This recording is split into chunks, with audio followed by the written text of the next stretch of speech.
स्वर्ग से एक दिव्य फूल नीचे उतर रहा था। उसकी चमक अलौकिक थी। उसकी पंखुड़ियां दिव्य प्रकाश से भरी हुई थीं, जो इंद्र के महल में चारों ओर झिलमिलाती छाया फैला रही थीं। वहां मौजूद सभी देवता और देवियां आश्चर्य से इस देवीय फूल को देख रहे थे। यह कोई साधारण फूल नहीं था, यह था पारिजात, तीनों लोकों में सबसे सुंदर और अनमोल फूल। इंद्र ने मुस्कुराते हुए घोषणा की, पारिजात प्रकृति की सबसे सुंदर रचना। इसकी खुशबू मन को आनंद देती है, इसका रस बुद्धि को तेज करता है और इसकी सुंदरता वे थोड़ा रुके, फिर बोले, इसकी सुंदरता का कोई मुकाबला नहीं। भीड़ में खड़े नारद मुनि ये सब देख रहे थे। उनकी आंखों में शरारत की चमक थी। वे देवताओं और मानवों के बीच संवाद का सेतु थे और उन्हें हर जगह कुछ नया करने में आनंद आता था। उनके मन में एक विचार जन्म ले चुका था, एक ऐसा विचार जो जल्द ही द्वारका में हलचल मचा देगा और वहां की एक सबसे तेजस्वी रानी की परीक्षा लेगा। सूरज की पहली किरणें द्वारका के भव्य महल पर पड़ रही थीं। उनकी सुनहरी रोशनी महल की नकाशीदार खिड़कियों से चनकर रानी सत्यभामा के कक्ष में आ रही थी। लेकिन बाकी रानियों की तरह सत्यभामा इस समय पूजा या ध्यान में नहीं थी। उनके महल के आंगन में तलवारों की टकराहट गूंज रही थी। वे अपने युद्ध कला अभ्यास में व्यस्त थीं। आपकी कला में निखार आ रहा है महारानी, उनके गुरु एक बुजुर्ग योद्धा बोले। वे कभी उग्रसेन के सेनापति रह चुके थे, लेकिन याद रखें, असली शक्ति शरीर में नहीं बल्कि यहाँ होती है। उन्होंने माथे की ओर इशारा किया और यहाँ उन्होंने अपने दिल पर हाथ रखा। सत्यभामा ने अपनी तलवार नीचे की और कहा, दिमाग तलवार को दिशा देता है, दिल साहस को शक्ति देता है। उन्होंने दोहराया। ये बात उनके पिता सत्यजीत बचपन से सिखाते आए थे। लेकिन कभी कभी मेरे गुरु, हाथ में एक अच्छी तलवार का वजन महसूस करना भी सुकून देने वाला होता है। गुरुजी हंस पड़े। यही तो आपको बाकी रानियों से अलग बनाता है महारानी। वे अपने शब्दों और करुणा से लड़ती हैं और आप शब्दों से भी लड़ती हैं और जरूरत पड़ने पर तलवार से भी। सत्यभामा हल्का सा मुस्कुराई, लेकिन उनकी आंखों में एक छिपी हुई चिंता थी। अलग होना उनके लिए शक्ति भी था और बोझ भी। महारानी, एक दासी आकर बोली, भगवान श्री कृष्ण ने सभी रानियों को सभा में बुलाया है। नारद मुनि पधारे हैं और स्वर्ग से कोई समाचार लाए हैं। सत्यभामा ने तलवार म्यान में रखते हुए सिर भार लाया। नारद मुनि, ये रोचक होगा। वे जहां जाते हैं वहां सिर्फ खबर नहीं बल्कि कोई उलझन भी छोड़ जाते हैं। बोलते हुए भी वे नारद मुनि के प्रति सम्मान महसूस कर रही थीं। नारद मुनि का स्वभाव चंचल था, लेकिन वे हमेशा कुछ गूढ़ संदेश लेकर आते थे। जब सत्यभामा सभा भवन की ओर बढ़ रही थी, उन्होंने पानी में अपनी परछाई देखी। एक तेजस्वी चेहरा, बड़ी बड़ी चमकदार आंखें और सधे हुए नयन नक्श। उनकी सुंदरता साधारण नहीं बल्कि प्रभावशाली थी। वे एक समृद्ध रत्न व्यापारी की पुत्री थीं, श्री कृष्ण की 8वीं पत्नी और द्वारका की एक अनोखी रानी, जो अपने साहस और युद्ध कला के लिए जानी जाती थीं। लेकिन क्या यही उनकी पूरी पहचान थी? ये सवाल अक्सर उनके मन में आता था। द्वारका का सभा भवन अद्भुत था, ऊंचे स्तंभों और विस्तृत प्रांगणों से सजा हुआ।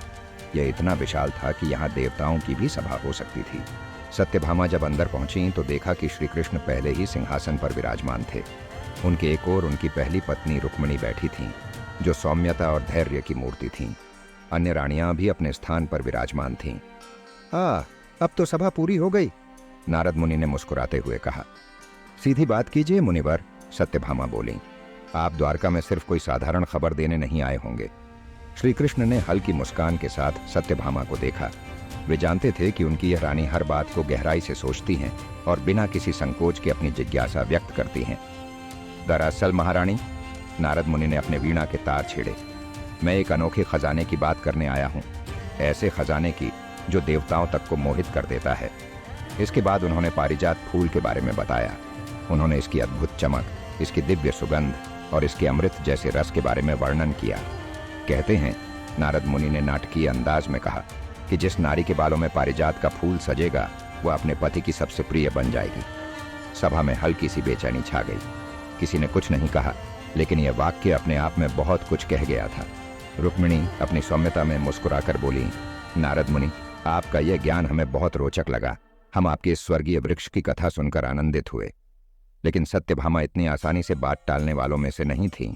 और यह बताइए नारद मुनि, उन्होंने तीखी नजर डालते हुए कहा, आप यह कथा हमें क्यों सुना रहे हैं? क्या आपको लगता है कि द्वारका की रानियों को इसकी विशेष आवश्यकता है? नारद मुनि के होठों पर हल्की मुस्कान थी।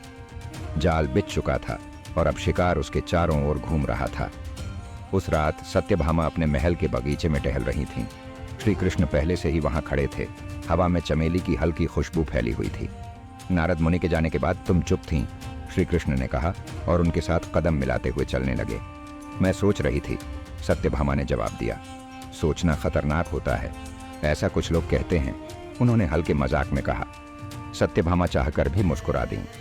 यही तो श्री कृष्ण को सबसे अनोखा बनाता था। वे उनकी ताकत और साफ गोई से प्रभावित नहीं होते थे, बल्कि उन्हें पूरी तरह समझते थे। नारद मुनि बिना किसी उद्देश्य के कुछ नहीं करते, सत्यभामा बोली। पारिजात की कहानी सुनाने का उनका मतलब जरूर कुछ था। श्री कृष्ण ने सिर हिलाया। तो क्या हुआ? क्या यह कहानी तुम्हारे मन में कुछ हलचल लेकर आई? सत्यभामा रुक गईं और पूरी तरह से अपने पति की ओर मुड़कर खड़ी हो गईं। चांदनी में उनके नीले रंग की त्वचा एक अलौकिक चमक ले रही थी। सत्यभामा को याद आया कि भले ही श्री कृष्ण का रूप और स्वभाव मानवीय लगता था, लेकिन वे असल में ईश्वर थे। इसने मुझे सोचने पर मजबूर किया। उन्होंने स्वीकार किया कि मैं तुम्हारी रानियों में कहाँ खड़ी हूँ। मैं रुक्मिणी जैसी सौम्य नहीं हूँ और न ही कालिंदी जैसी धार्मिक। कभी कभी मैं सोचती हूँ कि तुमने मुझे चुना ही क्यों। श्री कृष्ण का चेहरा नरम पड़ गया। मैंने तुम्हें इसलिए चुना क्योंकि तुम में दुनिया के लिए एक अलग तरह की रोशनी है। तुम्हारी ताकत, तुम्हारा दृढ़ निश्चय और तुम्हारी अडिग आत्मा, ये दुर्लभ गुण हैं सत्यभामा। इनकी कीमत कभी मत भूलना। उन्होंने आगे बढ़कर उनके चेहरे पर झूल रहे एक बाल को कान के पीछे किया। यह एक कोमल इशारा था जो उनके आमतौर पर चंचल व्यवहार से अलग था, और उन्होंने हल्की शरारती मुस्कान के साथ जोड़ा। कौन और है जो मुझे इतने कारगर तरीके से संभाल सकता है? सत्यभामा हंस पड़ी, लेकिन उनके मन में एक शक का बीज अंकुरित हो चुका था। उस रात जब वे अपने खिड़की से तारों को निहारते हुए जाग रही थीं, उन्होंने एक फैसला लिया। अगर कोई ऐसा फूल था जो किसी को सबसे प्रिय बना सकता था, तो वे उसे जरूर हासिल करेंगी। ये जलन की वजह से नहीं, बल्कि खुद को यह साबित करने के लिए कि वे श्री कृष्ण की रानी बनने के लायक थीं। उन्हें यह अंदाजा भी नहीं था कि यह फैसला उन्हें एक ऐसी यात्रा पर ले जाएगा जो उनकी कल्पना से परे थी। दिव्य लोकों में समाचार तेजी से फैलते हैं। रात होते होते देवताओं के राजा इंद्र को यह पता चला कि कृष्ण अपनी रानी के लिए पारिजात वृक्ष लाने का इरादा रखते हैं। अपनी पत्नी शची के साथ स्वर्गीय सिंहासन पर बैठे इंद्र का चेहरा क्रोध से काला पड़ गया। ये साहस! उन्होंने गरजते हुए कहा। वह नश्वर स्त्री स्वर्ग की संपत्ति पर अधिकार जताने की हिम्मत कैसे कर सकती है? शची ने अपने पति के हाथ पर शांतिपूर्ण स्पर्श रखते हुए कहा। प्रिय, याद रखें कि कृष्ण कोई साधारण मानव नहीं, बल्कि स्वयं विष्णु हैं, जो मानव रूप में अवतरित हुए हैं। फिर भी इंद्र ने उत्तर दिया। पारिजात हमारे उद्यान का रत्न है। मैं इसे किसी मानव रानी के अहंकार के लिए नहीं छोड़ सकता। शची की आंखें थोड़ी संकुचित हो गईं। हालांकि वह सामान्यतः विनम्र थीं, लेकिन अपनी संपत्ति की रक्षा के प्रति उनमें प्रबल भावना थी।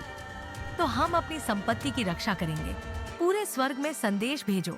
पारिजात को लेने का कोई भी प्रयास देवताओं की पूरी शक्ति से सामना करेगा। इस प्रकार युद्ध की रेखाएं खींची गईं, न कि पृथ्वी पर, बल्कि उन लोकों के बीच जहां देवता और उनके मानव अवतार एक ऐसे फूल के लिए संघर्ष करेंगे जिसकी वास्तविक शक्ति उसकी पंखुड़ियों में नहीं, बल्कि उन इच्छाओं में थी जिन्हें वह जागृत करता था। द्वारका में सत्यभामा अपने शस्त्रागार में अपने हथियारों का निरीक्षण कर रही थीं। जब रुक्मिणी ने उन्हें पाया, पहली रानी चुपचाप द्वार पर खड़ी थीं, देख रही थीं कि सत्यभामा कैसे एक सुंदर तलवार की धार को अपने अंगूठे पर परख रही थीं। क्या यह सच है? रुक्मिणी ने अंततः पूछा। तुमने पारिजात मांगा है? सत्यभामा ने तलवार नीचे रखी और अपनी सहपत्नी की ओर मुड़ी। हालांकि वे दिन और रात की तरह भिन्न थीं, लेकिन उनके बीच हमेशा सम्मान था। हाँ, क्या इससे तुम्हें परेशानी है? मुझे फूल की चिंता नहीं है, बल्कि उस कीमत की चिंता है जो इसके लिए चुकानी पड़ सकती है। इंद्र गर्वीले और शक्तिशाली हैं। इससे संघर्ष हो सकता है। कभी कभी संघर्ष आवश्यक होता है। हर मूल्यवान चीज आसानी से नहीं मिलती। लेकिन क्यों सत्यभामा, क्यों अब? तुमने पहले कभी इन प्रतीकों की परवाह नहीं की? रुक्मिणी के प्रश्न में सच्ची जिज्ञासा थी, बिना किसी निर्णय या ईर्ष्या के। इससे सत्यभामा को अपने वास्तविक उद्देश्यों पर गहराई से विचार करने का अवसर मिला, जितना उन्होंने पहले किया था। अपने पूरे जीवन में उन्होंने अंततः कहा, मैं अलग रही हूं, न पर्याप्त शांत, न पर्याप्त कोमल, न पर्याप्त धैर्यवान। यहां तक कि कृष्ण की रानी होने के नाते मैं योद्धा हूं, रक्षक हूं, जिसे तब बुलाया जाता है जब शक्ति की आवश्यकता होती है। बस एक बार मैं सबसे प्रिय बनना चाहती हूं, न कि इसलिए कि मैं क्या कर सकती हूं, बल्कि इसलिए कि मैं कौन हूं। रुक्मिणी का चेहरा समझ से नरम पड़ गया।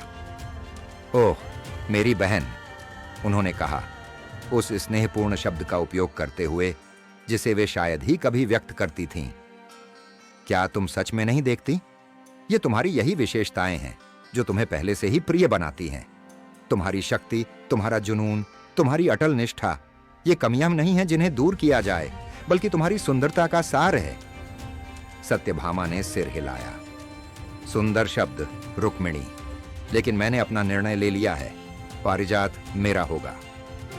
रुक्मिणी ने धीरे से सांस ली। तो मैं आशा करती हूं कि तुम वास्तव में जो खोज रही हो वह तुम्हें मिले। बहन, बस याद रखना कि कभी कभी सबसे बड़े खजाने वे होते हैं जो हमारे पास पहले से होते हैं, लेकिन हम उन्हें पहचान नहीं पाते। जैसे ही रुक्मिणी चली गईं, सत्यभामा अपने हथियारों की ओर लौटी, लेकिन उनके हाथ स्थिर रहे। ये बातचीत उन्हें जितना स्वीकार करना चाहती थी, उससे अधिक विचलित कर गई थी। क्या वह मूर्खता कर रही थीं, अहंकार, या उनके इस दिव्य फूल की खोज के पीछे कुछ गहरी बात थी? इससे पहले कि वह इन विचारों को और आगे बढ़ा पाती, एक युवा संदेशवाहक उनके द्वार पर आया, उत्साह से भरा हुआ। मेरी रानी, भगवान कृष्ण ने तुरंत आपकी उपस्थिति का अनुरोध किया है। उन्होंने कहा है कि अपने कवच और हथियार साथ लाए। पारिजात को प्राप्त करने की यात्रा सुबह शुरू होगी। सत्यभामा का हृदय उत्साह और एक अप्रत्याशित आशंका से भर गया।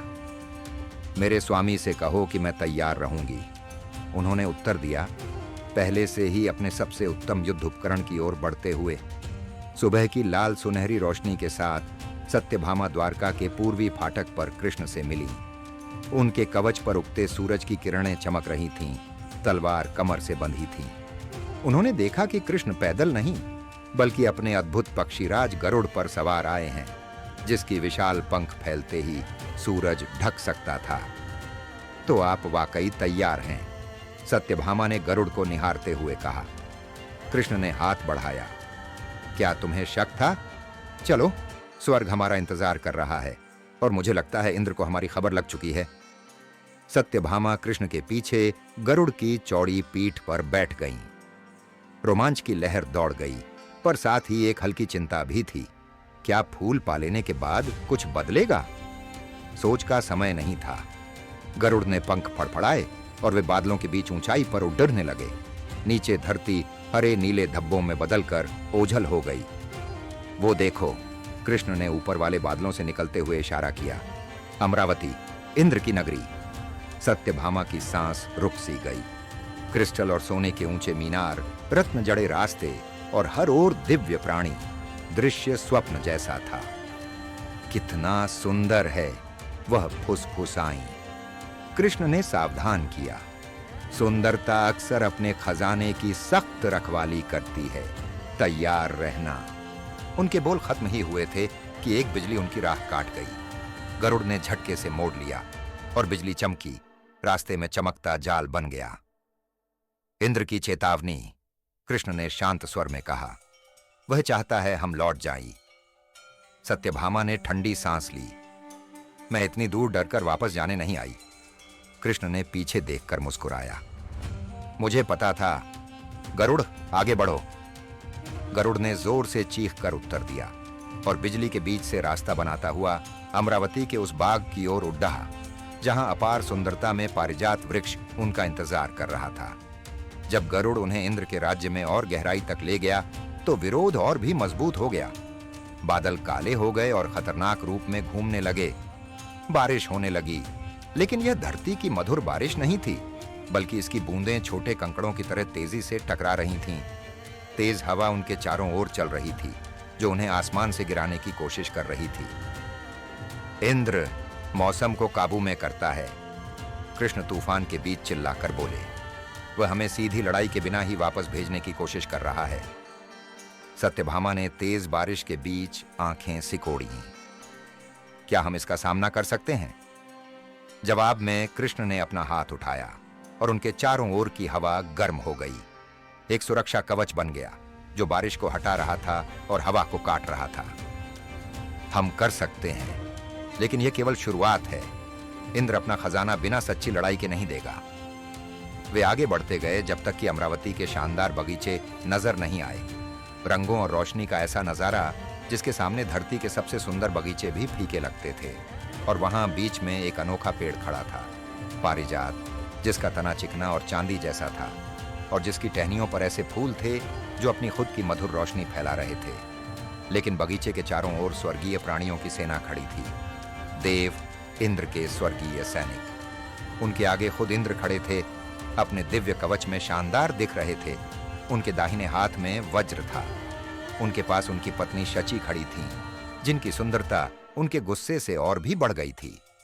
गरुड़, इंद्रदेव, कृष्ण ने प्रणाम किया, जो सम्मान दिखाता था लेकिन दबकर नहीं। शची देवी, हम एक वरदान मांगने आए हैं। तुम चोरी करने आए हो? इंद्र ने सुधार किया। उनकी आवाज गरज की तरह थी। पारिजात स्वर्ग का है, धरती का नहीं। सत्यभामा आगे बढ़ी। देवों के स्वामी, मैं चोरी करने नहीं बल्कि मांगने आई हूं। पारिजात की सुंदरता और शक्ति भगवान कृष्ण के लिए उपयुक्त होगी, जो विष्णु के अवतार हैं और आपके सहित सभी लोगों के रक्षक हैं। शची हंसी। आवाज चांदी की घंटियों जैसी थी, लेकिन तेज धार के साथ। कितना सुविधाजनक है कि यह श्रद्धांजलि तुम्हें सजाएगी, रानी सत्यभामा। अपने अहंकार को महान कपड़े में मत ढको। बात चुभी, लेकिन सत्यभामा अपनी जगह पर टिकी रही। मेरे कारण मेरे हैं, दिव्य माता, लेकिन मेरी विनती वैसी ही है। इंद्र ने अपना वज्र उठाया और उसमें बिजली कड़कने लगी। विनती मना है, शांति से द्वारका वापस जाओ या अपनी ढिठाई का परिणाम भुगतो। कृष्ण ने सत्यभामा के कंधे पर प्यार से हाथ रखा। शायद हमें फिर से सोचना चाहिए, उन्होंने सुझाया, हालांकि उनकी आंखों की चमक बता रही थी कि वे केवल उनके इरादे को परख रहे थे। सत्यभामा का हाथ अपनी तलवार की मूठ पर गया। मैं इतनी दूर खाली हाथ वापस जाने के लिए नहीं आई। अगर इंद्र हमें बल से मना करना चाहते हैं तो उन्हें कोशिश करने दो। देवों की पंक्तियों में फुसफुसाहट हुई। किसी नश्वर का किसी देवता को, खासकर इंद्र जैसे शक्तिशाली को, इतने सीधे तरीके से चुनौती देना दुर्लभ था। इंद्र का चेहरा गुस्से से काला हो गया। तो ठीक है, उन्होंने घोषणा की, तुमने बुद्धिमानी के बजाय लड़ाई चुनी है। देवगण, पारिजात की रक्षा करो। स्वर्गीय सैनिक आगे बढ़े। उनके हथियार दिव्य प्रकाश से चमक रहे थे। सत्यभामा ने अपनी तलवार निकाली, जिसकी धार स्वर्गीय लोक की चमक को पकड़ रही थी। कृष्ण पीछे हट गए। उनके हाथ इस भाव में उठे कि वे हस्तक्षेप नहीं करेंगे। चुनौती दी गई है और स्वीकार की गई है। मैं तब तक हस्तक्षेप नहीं करूंगा जब तक नियम अनुचित न हो जाएं। सत्यभामा ने उन्हें आश्चर्य से देखा। आप मुझे अकेले लड़ने के लिए छोड़ रहे हैं? कृष्ण की मुस्कान रहस्यमय थी। क्या यही तो तुम साबित करने की कोशिश कर रही थी, मेरी रानी, कि तुम अपने दम पर योग्य हो? यहां तुम्हारे पास मौका है, यह साबित करने का, न केवल मुझे, न केवल इंद्र को, बल्कि खुद को भी। इससे पहले कि सत्यभामा जवाब दे पाती, देवों की पहली लहर उन तक पहुंच गई। समय धीमा हो गया, जैसे उनके वर्षों के अभ्यास ने काम संभाल लिया। उनकी तलवार उनकी बांह का विस्तार बन गई, हवा में घातक सटीकता से काटती हुई। हालांकि देव दिव्य थे, उन्होंने सत्यभामा में एक ऐसी नश्वर पाई जिसके कौशल और दृढ़ता ने उसे एक जबरदस्त प्रतिद्वंद्वी बनाया था। एक एक करके उसने उनका सामना किया, रोकती, काटती, जवाबी हमला करती। उसके कवच ने ऐसे वार रोके जो एक कमजोर योद्धा को गिरा देते, और उसकी तलवार ने देवों की रक्षा में ऐसी कमियां पाईं जिनका उन्हें पता भी नहीं था। लेकिन वे कई थे और वह अकेली थी। धीरे धीरे लगातार हमले का असर दिखने लगा। से शची ने अनिच्छा से प्रशंसा के साथ देखा। वह एक नश्वर के लिए अच्छी लड़ती है, उन्होंने इंद्र से कहा। सच में, इंद्र ने जवाब दिया। उनका अपना सम्मान बढ़ रहा था, लेकिन वह स्वर्ग की शक्ति के खिलाफ। अब बहुत हो गया, इंद्र ने कहा। अब मैं खुद इसे खत्म करूंगा। अपने वज्र को उठाते हुए वो युद्ध भूमि की ओर बढ़े। सभी देवता उनके रास्ते से हट गए और उन्होंने सत्यभामा की ओर सीधा रास्ता बना दिया। सत्यभामा ने तलवार उठाकर उनका अभिवादन किया, जैसे एक योद्धा दूसरे महान योद्धा को सम्मान देता है। मैं तैयार हूं, देवराज इंद्र। तुम्हारा साहस सराहनीय है, द्वारका की रानी। इंद्र ने भी सिर झुकाकर अभिवादन लौटाया। लेकिन सिर्फ साहस से आज की लड़ाई नहीं जीती जा सकती। दोनों के शस्त्र टकराए, जैसे बिजली और लोहा एक साथ गूंज उठे। इंद्र के वार की ताकत से सत्यभामा के हाथ में कंपन हुआ। उनकी तलवार लगभग गिर ही गई, लेकिन उन्होंने हिम्मत नहीं हारी और मजबूती से खड़ी रहीं। इसके बाद जो हुआ वो शक्ति और कौशल का अद्भुत संगम था। इंद्र अपनी दिव्य ताकत और अनुभव के साथ और सत्यभामा अपनी न टूटने वाली इच्छा शक्ति और न हार मानने वाले संकल्प के साथ। हर बार देख रहे देवता हैरान रह गए। किसी ने कभी नहीं सोचा था कि एक मनुष्य इंद्रदेव के सामने इतने समय तक टिक सकता है, और वो भी इतनी कुशलता से। यहां तक कि शची भी थोड़ा आगे झुक गई इस असाधारण युद्ध को देखकर। ये सिर्फ अपने शरीर से नहीं लड़ रही, बल्कि अपने दिल से भी लड़ रही है। उन्होंने धीरे से कहा, इसमें कुछ विशेष शक्ति है। युद्ध चरम पर था जब इंद्र सत्यभामा की लगातार प्रतिरोध से झुंझलाकर अपनी बिजली को बुलाते हैं। वो बिजली सीधा उनकी तलवार पर गिरी। तलवार झलकर तपने लगी और उन्हें दर्द से चीखते हुए उसे छोड़ना पड़ा। इंद्र आगे बढ़े, वज्र को उठाए हुए अंतिम वार के लिए। समर्पण करो, उन्होंने कहा। तुमने वीरता से युद्ध किया, लेकिन अब यह युद्ध समाप्त हो चुका है। सत्यभामा एक घुटने पर बैठी थीं, ऊपर देख रही थीं। उनके हाथों में छाले थे, कवच जला और टूट चुका था, शरीर जगह जगह घायल था, लेकिन उनकी आंखों में अब भी वही तेज था, पराजय से बिल्कुल भी कम नहीं।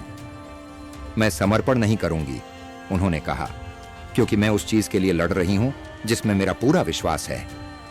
और फिर सबकी हैरानी के बीच वो फिर से खड़ी हो गईं, बिना हथियार, घायल, एक देवता के सामने सिर्फ अपने संकल्प और आत्मविश्वास के साथ वो एक बार फिर पूरी ऊंचाई से खड़ी हो गईं। इंद्र ने वज्र उठाया, लेकिन वो वार नहीं कर पाए। उनके हाथ रुक गए। उनके भीतर कुछ ऐसा महसूस हुआ जो उन्हें रोक रहा था।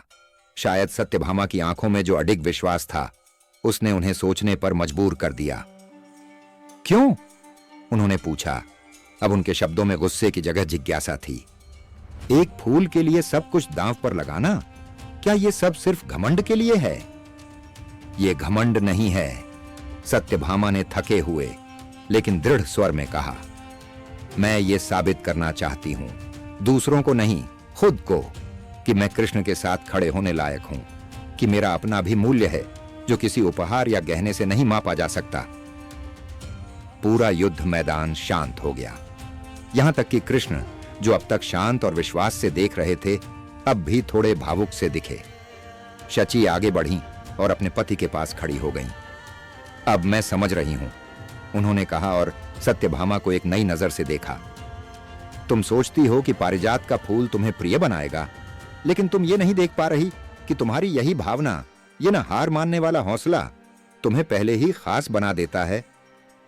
सत्यभामा थोड़ी चौंक गईं। जो देवी कुछ समय पहले उनके इरादों का मजाक उड़ा रही थीं, वही अब इतनी सच्ची बात कह रही थीं। इंद्र ने अपना वज्र नीचे कर लिया। मेरी पत्नी ने सच कहा, द्वारका की रानी, मैं युगों से स्वर्ग का राजा हूं और असुरों से अनगिनत युद्ध लड़ा हूं, लेकिन बहुत कम बार किसी में तुम्हारे जैसा अडिग साहस देखा है। फिर वो कृष्ण की ओर मुड़े। विष्णु, तुमने सही रानी चुनी है। कृष्ण आगे बढ़े और सत्यभामा के पास आकर उन्हें सहारा दिया। मैंने तो शुरू से ही जान लिया था कि मैंने कितना अनमोल रत्न पाया है, उन्होंने मुस्कुराते हुए कहा। शायद आज सत्यभामा ने खुद भी वो देख लिया। सत्यभामा ने दोनों की ओर देखा। थोड़ी उलझन, लेकिन धीरे धीरे एक नई समझ उसके चेहरे पर उभरी। लेकिन वो पारिजात, हमारी शर्त? कृष्ण की मुस्कान कोमल थी, लेकिन उसमें गहराई थी। हमारी शर्त यह थी कि मैं तुम्हें पारिजात लाऊंगा या तुम्हें अपनी सबसे प्रिय रानी घोषित करूंगा, लेकिन आज जो मिला है वो इन दोनों से कहीं अधिक अनमोल है ना? सत्यभामा कुछ कह पाती, उससे पहले ही शची ने एक फैसला लिया जो सबको चौंका गया, शायद खुद उन्हें भी। एक शाखा ले जाओ, उन्होंने कहा। पूरा वृक्ष नहीं, बस एक टहनी, जिसे तुम द्वारका में लगा सको। यह जीत या घमंड का प्रतीक नहीं, बल्कि उस आत्मज्ञान का प्रतीक बने जो आज यहां तुम्हें मिला है। इंद्र ने हैरानी से अपनी पत्नी को देखा, फिर कुछ क्षणों बाद सिर हिलाया। सही समाधान है। जब कुछ प्रेम से दिया जाता है, उसकी बरकत कहीं अधिक होती है बनिस्बत जब उसे छीना जाए। और इस तरह सत्यभामा स्वर्ग से किसी लूटे गए इनाम के साथ नहीं, बल्कि एक प्रेम से मिले उपहार के साथ लौटी। पारिजात की एक टहनी जो आगे चलकर द्वारका के बगीचे में एक सुंदर वृक्ष बनेगी।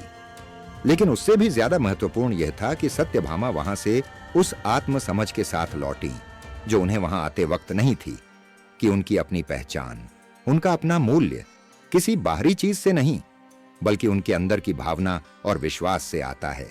सत्यभामा और कृष्ण की स्वर्ग से द्वारका वापसी की यात्रा पहले जैसी नहीं थी।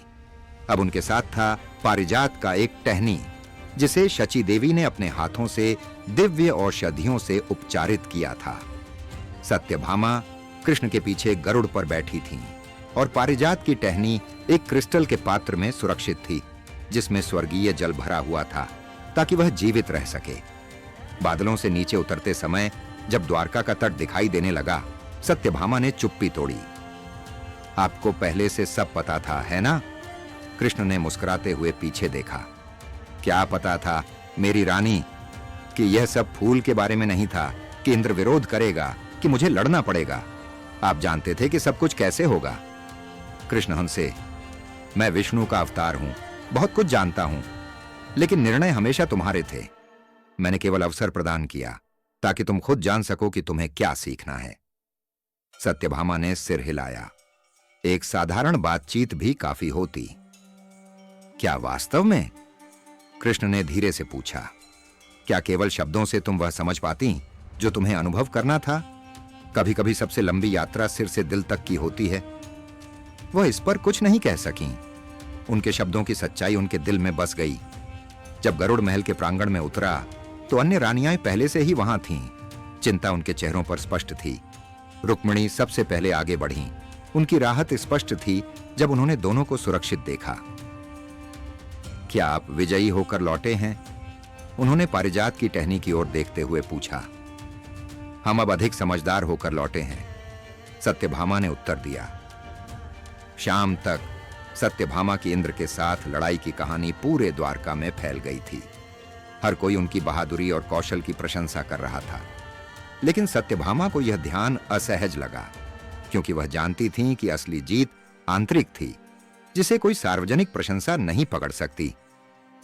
उस रात एक छोटा समारोह आयोजित किया गया, जिसमें पारिजात की टहनी को महल के बगीचे में लगाया गया। जब कृष्ण ने इसे मिट्टी में लगाया तो उन्होंने सत्यभामा की ओर मुस्कुराते हुए कहा, याद है हमारा शर्त? मैं तुम्हारे किसी भी एक प्रश्न का उत्तर दूंगा। सत्यभामा ने लगभग इस शर्त को भूल ही गई थी। हां, वह हमारी शर्त थी। कृष्ण ने मिट्टी से अपने हाथ साफ करते हुए कहा। तो मेरा प्रश्न है, रानी सत्यभामा, एक देवता से लड़कर उसका सम्मान प्राप्त करने के बाद, देवताओं द्वारा चाही गई एक खजाना जीतने के बाद, अपनी योग्यता को सिद्ध करने के बाद, क्या अब भी तुम्हें मेरी यह कहने की आवश्यकता है कि तुम प्रिय हो? यह प्रश्न सुनकर सत्यभामा कुछ क्षणों के लिए चुप रहीं।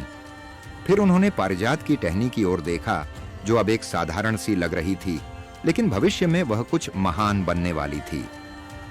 नहीं, उन्होंने अंततः उत्तर दिया। अब मुझे आपकी यह कहने की आवश्यकता नहीं है। मैं अब जानती हूं कि प्रिय होना पूर्णता या किसी आदर्श में फिट होने के बारे में नहीं है। यह अपने आप के प्रति सच्चे रहने और उन चीजों के लिए लड़ने के बारे में है जो महत्वपूर्ण हैं, भले ही परिस्थितियां कठिन हों। उन्होंने अपने सहरानियों की ओर देखा। अब उन्हें प्रतिद्वंद्वी नहीं, बल्कि बहनों के रूप में देखा। हम में से प्रत्येक द्वारका और आपके लिए कुछ अनोखा लाते हैं, उन्होंने कृष्ण की ओर देखते हुए कहा, लेकिन सभी को शामिल करते हुए। रुक्मिणी ने आगे बढ़कर सत्यभामा का हाथ थामा। यही हमें परिवार बनाता है, उन्होंने कहा, और अन्य रानियों ने सहमति में सिर हिलाया। कृष्ण की मुस्कान गर्व और प्रेम से भरी थी। तो हमारी यात्रा अत्यंत सफल रही। पारिजात द्वारका में एक स्मृति के रूप में खिलेगा, न कि विजय की, बल्कि समझ की, कि सच्ची मूल्यता वह नहीं जो अन्य हमें देते हैं, बल्कि वह है जो हम अपने भीतर खोजते हैं। वर्षों के बीतने के साथ पारिजात एक भव्य वृक्ष में परिवर्तित हो गया, जिसकी चमकदार फूल हर रात महल के बगीचे को रोशन करते थे। दूर दूर से लोग इसे देखने आते, इसकी दिव्य सुगंध को महसूस करते और यह जानने की कोशिश करते कि यह कैसे पृथ्वी पर आया, लेकिन सत्यभामा के लिए इसकी सबसे बड़ी मूल्यता इसकी सुंदरता या दुर्लभता में नहीं थी, यह उस स्मृति में थी, उस दिन की जब उन्होंने अपनी गहरी असुरक्षाओं का सामना किया और मजबूत होकर उभरी, जब उन्होंने सीखा कि प्रिय होने की खोज स्वयं से प्रेम करने से शुरू होती है और वहीं समाप्त होती है। वह अक्सर शाम को इसके नीचे बैठती, कभी अकेले, कभी कृष्ण या अपनी सहरानियों के साथ इसकी नरम रोशनी में गहरे और अर्थपूर्ण वार्तालाप करती। योद्धा रानी ने अपनी तलवार नहीं छोड़ी थी। द्वारका की रक्षा के लिए हमेशा लड़ाइयां होंगी, लेकिन उन्होंने शक्ति की नई परिभाषा समझी थी, यह जानकर कि सच्ची शक्ति अपने सभी पहलुओं को जानने और स्वीकार करने से आती है। और कभी-कभी जब चांद नया होता और रात विशेष रूप से अंधेरी होती, तो बगीचे में आने वाले लोग रिपोर्ट करते कि उन्होंने पारिजात वृक्ष के नीचे सत्यभामा के सामने एक दिव्य रानी की धुंधली आकृति देखी। यदि कोई ध्यान से सुनता तो वे शची और उस पृथ्वी की रानी के बीच बातचीत के अंश सुन सकते थे जिसने उनका सम्मान अर्जित किया था।